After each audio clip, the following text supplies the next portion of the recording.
What is going on, guys? This is your main man Ben here, and today we got another tech reviews. This is going to be a very beneficial review for the gamers, streamers, since this is the main purpose of this tech. So stick around.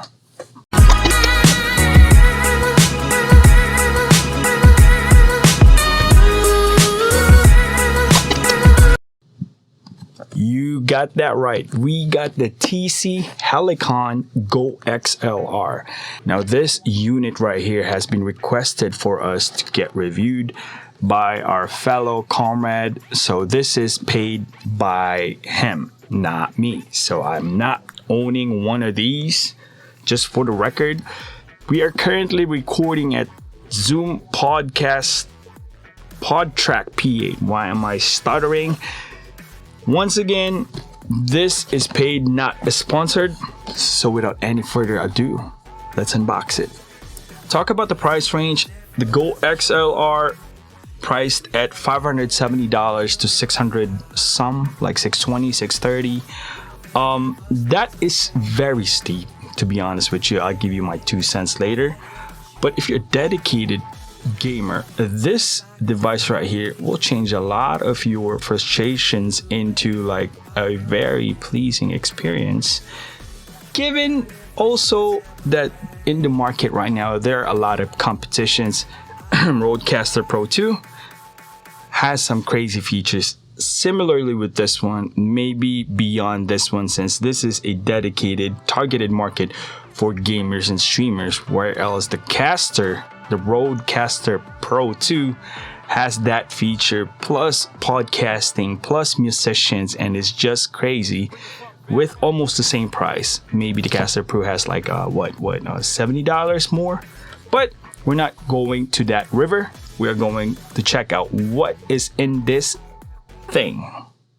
First impressions though, guys, this is plasticky.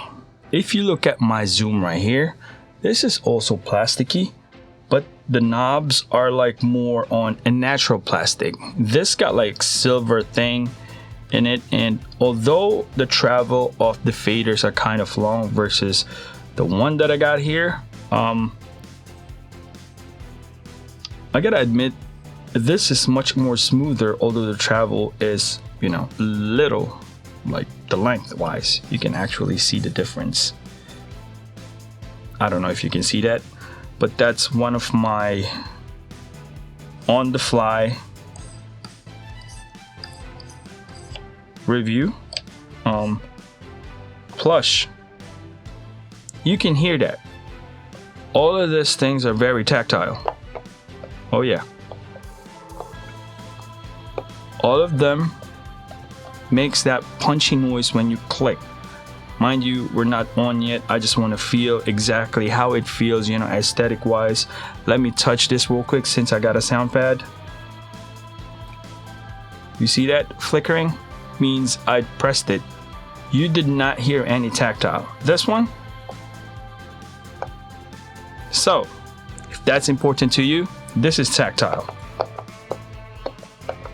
Maybe because gamers are like to feel it exactly, because that's mechanical keyboard stuff. This one right here is not a smooth feel. It has like that nudge, and it has infinite. It doesn't stop. So if you go max out, it doesn't stop on the very last part, or if you go minimum, it doesn't stop as well.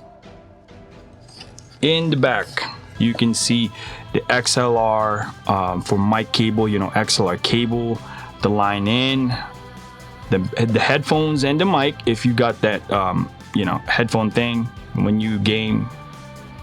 Out source, USB PC for your main computer. If you use it for PlayStation or Xbox, that's where you want to put it.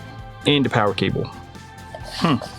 Now we got it all down to the actual device itself. What we're gonna do is we're gonna test it on a easier platform, which is my gaming laptop. This is a very aged gaming laptop. I got the Acer Predator Helios 300, which is I love. It's proven computer to me. Then we're going to jump into the bigger boy's computer, which is my brother. He has two computers with like a very decked up setup. You see, but let's do it. So we caught on a little dilemma here. What's going to happen is we're going to jump into the main PC that my brother used. But my main issue here is the Predator Helios is up to date, operating system's up to date, NVIDIA drivers are up to date. But the problem with the Go XLR is that I'm not happy with the final output of the audio. So it's coming out as a very subtle, even though at max out gain, OBS is capturing it, and I'm not liking the signal because it's really low. I also tethered a cloud lifter, but for some reason it does not want to detect it. So cloud lifter is not being recognized by the Go XLR. As soon as I switch to my Behringer 202 HD, everything catch up. OBS recognizes it. I got proper signal. It's not coming hot at all. By the way, this is the UMC 202 HD that we use. I got a lot of mics in this room, and I've tried different mics, but I'm getting the same output issues. So what we're gonna do is we're gonna jump into the bigger PC and an actual video gameplay and how it comes out. So let's do this. So as expected, he has the setup software installed on his main computer, and it looks like he is doing the same thing. If you observe, the gain on this channel, which is the mic level, is way up there to 100%. So that being said, it is not the software or the age of my laptop that is having an issue. It is the actual preamps of the Go XLR that has that capacity. So it is what it is. But if you ask me, that would be one of its drawbacks because you're running it at the maximum capacity. Aside from that though, all of the effects are amazing, and this type of devices really do shine on the integration part of the game. Ruins. Pwede ka mag-up. Putang na. Hey, malayo yan. Pushing na. Sa kanan. Lalo ka, let's go, Kuro. Let's go.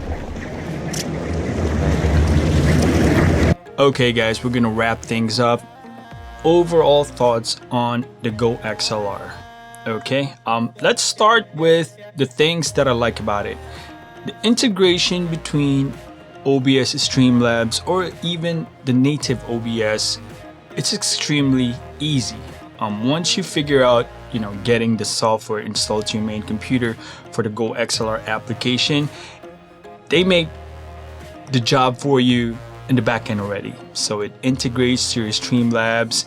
All you gotta do is log into it and then set it as your main, or you put the sound device as default for the Go XLR and it automatically detects everything.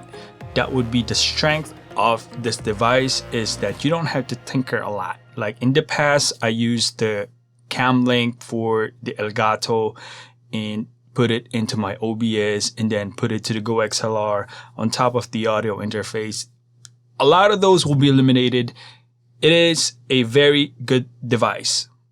Integration wise, sound effects is already built in it. Other than that, that would be the bulk of the good stuff that I saw in it. But going to the negative side, it is a 2018 technology. That being said, that's almost 4 years old.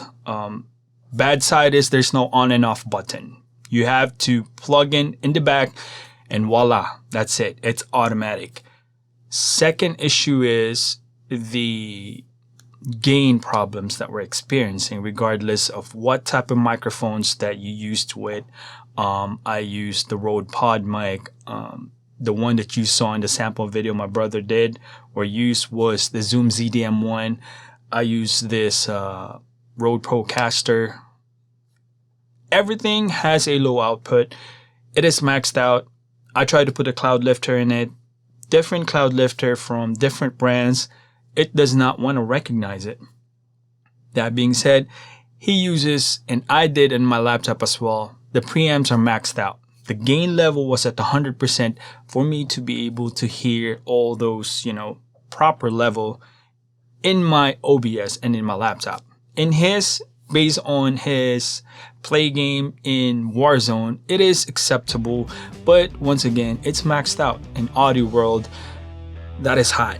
That is way too much, and that introduces a lot of issues with background noise, remnants, and all that. Although it's not that important on streaming or gamers, still the maximum load for that preamp on that mixer, by the end of the day, it's still a mixer. It's maxed out.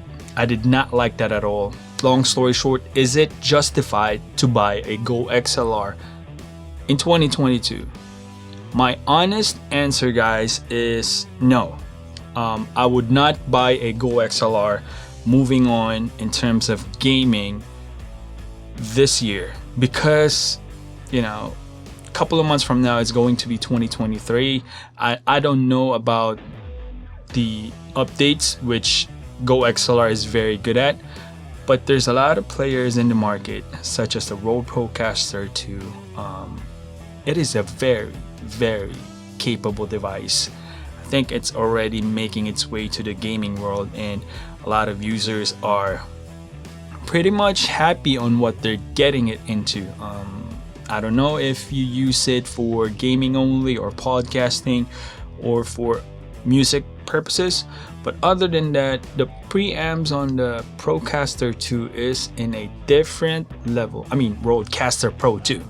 It is in different level. It is a very high quality preamps, and I must say, if apples to apples, if you compare it, I would probably choose that route and spend the extra $75 or $100 on that newer technology. That way I can future-proof myself in the next 3 or 4 years versus the Go XLR, which is a 2018 technology.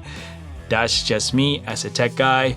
Other than that, guys, if you're a straight up gamer and if you're happy with, settling in Go XLR realm, go for it. Spend your $575.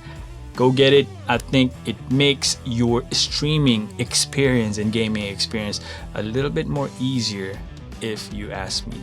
Thank you for watching, guys. Always remember, God is good all the time. This is your main boy. Peace out.